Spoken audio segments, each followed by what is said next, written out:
A jornalista Geisa Rocha vai tratar do tema de sustentabilidade. Boa tarde a todos. Agradeço o convite do Dr. Witzel para participar desse seminário, até por conta do desafio que temos aqui na casa de trabalhar em conjunto com outros setores na agenda ambiental da administração pública. E pensando no que eu poderia somar nessa reflexão, eu resolvi falar um pouco sobre um aspecto que precisa ser verificado quando a gente pensa em sustentabilidade e tenta liderar algo nesse sentido, que é a questão da mobilização. Como é que a gente mobiliza, como é que a gente traz as pessoas para o nosso lado, para esse desafio de empurrar a agenda ambiental, de resolver essas grandes questões que vão ficando cada vez mais intensas e numerosas.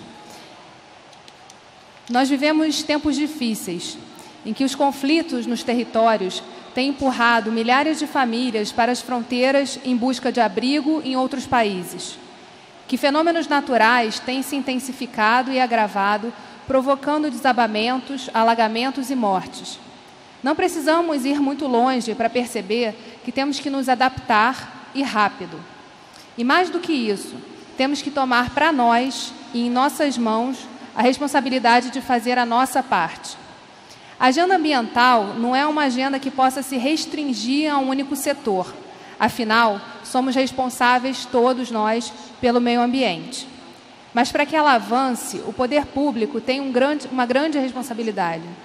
Não só porque regula, regulamenta, fiscaliza os setores produtivos e a vida cotidiana, mas também pelo tamanho que ele possui. Felizmente, já avançamos bastante se olharmos em perspectiva. O professor Haroldo Matos de Lemos, com quem tenho a honra de dividir esse painel, vai falar mais profundamente sobre esse assunto. Eventos como esse que a gente está presenciando aqui também mostram que as mudanças climáticas estão na pauta e é preciso refletir sobre elas.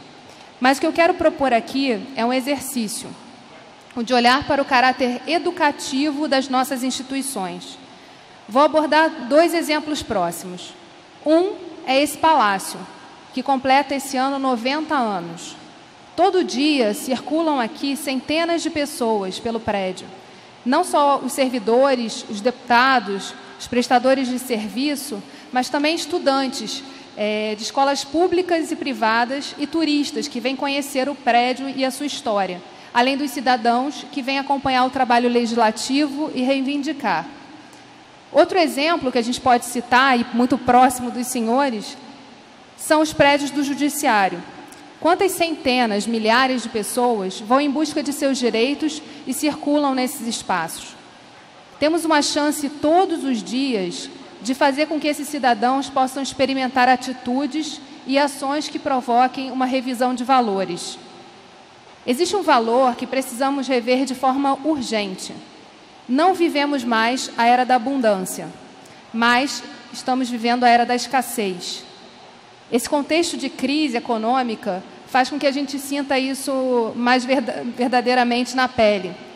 Mas qual é o esforço que a gente está fazendo todo dia para rever os desperdícios e adotar medidas simples como a de acabar com os copos plásticos? Num dia normal de trabalho, a simples substituição de copos plásticos por canecas ou copos de vidro ou por garrafinhas individuais gera uma economia de milhares de copinhos que viram resíduos e que têm que ser destinados de maneira correta à reciclagem. Para além de exercitar um novo hábito, por que não estimular as pessoas que circulam por aqui para que elas adotem também uma atitude sustentável, comunicando nos bebedouros o quanto de economia o órgão conseguir gerar a partir daquela iniciativa? O copo é apenas um dos exemplos, e ele é pequeno de propósito. Esses exemplos se multiplicam se a gente pensar no desligamento dos monitores quando não estão em uso, o das luzes, na racionalização a partir do uso dos 2 lados do papel, na diminuição da vazão de água das torneiras nos banheiros, enfim, o céu é o limite. Outro ponto que merece atenção e que também está diretamente ligado a isso são as compras.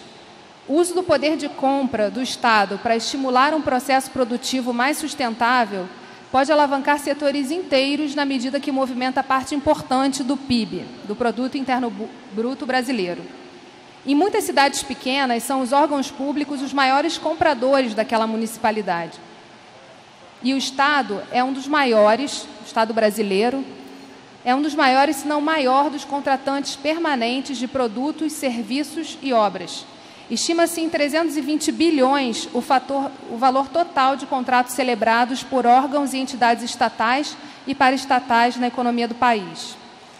Já existem uma série de mecanismos que permitem a adoção de critérios sustentáveis nas compras públicas, que começam lá na criação de um termo de referência bem embasado. Mas a adoção desses parâmetros requer a revisão do nosso modelo de compra e dos nossos hábitos. Sim, ser sustentável requer a mudança de hábito e pensar nas escolhas que fazemos todos os dias. E sabe o que é mais interessante? É que há muita informação e suporte para nos ajudar a começar. A Organização das Nações Unidas lançou um guia chamado Mude o Hábito, que traz soluções para indivíduos, empresas, ONGs, cidades e países caminharem no sentido da redução do carbono que lançamos na atmosfera. A mensagem desse livro, que eu recomendo a leitura, é a de que todos e cada um desses núcleos, e ele começa do indivíduo e vai até o país, o governo, podem tomar diferentes atitudes para a redução das emissões dos gases causadores do efeito estufa. No Brasil, temos uma rede criada a partir de uma iniciativa do Ministério do Meio Ambiente, já citada aqui pelo deputado Carlos Mink, que é a Agenda Ambiental da Administração Pública, a A3P, que fornece informações sobre iniciativas que estão sendo adotadas pelos órgãos públicos. A adesão a essa agenda é voluntária, mas o que essa oportunidade nos fornece é a possibilidade de conhecer quais são as nossas obrigações, quais são as boas práticas existentes e a quem podemos recorrer para ajudar nesse desafio. No Rio de Janeiro, foi criada em 2015 a Rede Rio de Sustentabilidade. A rede, aqui nesse caso, não é o partido, mas é um grupo formado por funcionários públicos de mais de 100 órgãos estaduais, municipais e federais sediados no Rio de Janeiro, que se reúnem em uma agenda intensa para debater licitações e contratações sustentáveis, qualidade de vida no ambiente de trabalho, dentre outros temas. São interações e intercâmbios poderosos e que nos ajudam e animam a prosseguir, porque os desafios, eles são enormes, mas nesse processo entendemos que não precisamos começar grandes. Podemos ir passo a passo, devagar, e na medida em que mostramos os avanços, vamos ampliando a base de adesões e contagiando os céticos que falavam até ontem que não ia dar certo. Na medida em que mudamos a nossa cultura, começamos a pensar mais a médio e longo prazos, trocamos mais informações, nos articulamos mais. E melhor, vamos ampliando a nossa capacidade de operar mudanças necessárias e fundamentais nas nossas instituições. Esse processo vai exigir ainda novas competências que precisarão ser desenvolvidas, tecnologias que vamos absorver, além da criação de novos padrões. Existe um poder imenso na atitude, ela é contagiosa.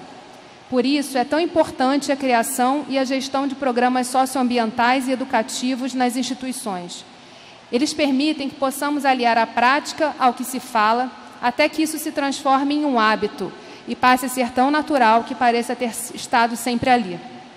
E para nos inspirar e concluir essa minha fala, eu cito o professor Paulo Freire, que em seu livro Pedagogia da Autonomia afirma: as qualidades ou virtudes são construídas por nós no esforço que nos impomos para diminuir a distância entre o que dizemos e o que fazemos. Esse esforço, o de diminuir a distância entre o discurso e a prática, é já uma dessas virtudes indispensáveis, a da coerência. Muito obrigada.